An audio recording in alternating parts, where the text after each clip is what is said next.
Ngayon, pag-aralan natin ang addition na kalkulasyon ng one decimal plus integer.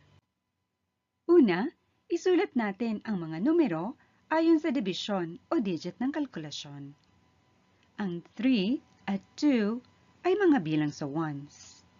Kaya isulat natin ang mga ito ng ganito. Ang tenths ng 3 ay 0, kaya tuldukan natin ng decimal point at ating isulat ang mga bilang na 0 at 8 sa posisyon ng mga tenths ng ganito. Sunod, gumamit ng ruler sa pagguhit ng linya.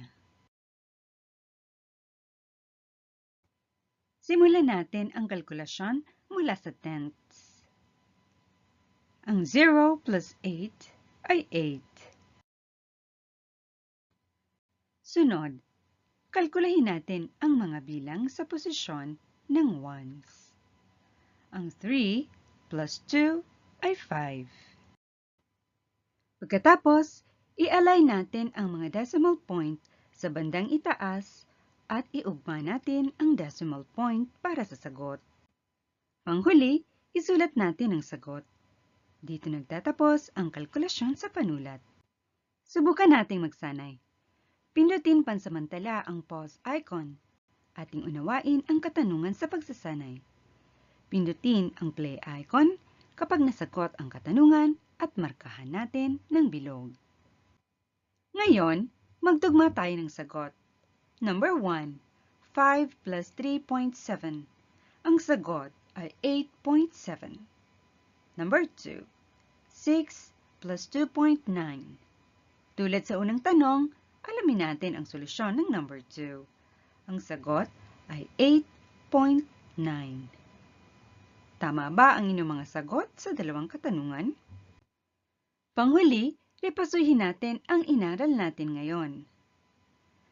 Sa pagkalkula, i-align ang mga numero ayon sa digit.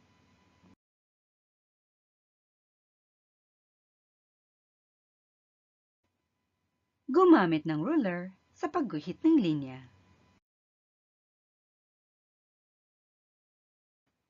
Magkalkula mula sa tenths.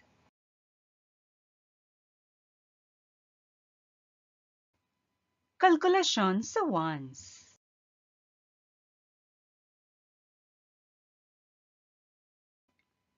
Iayos ang mga decimal point sa ibabaw at iugma ang decimal point para sa sagot. Isulat ang sagot. Ito ang katapusan ng ating pag-aaral sa araw na ito. Ito ang katapusan ng ating pag-aaral sa araw na ito.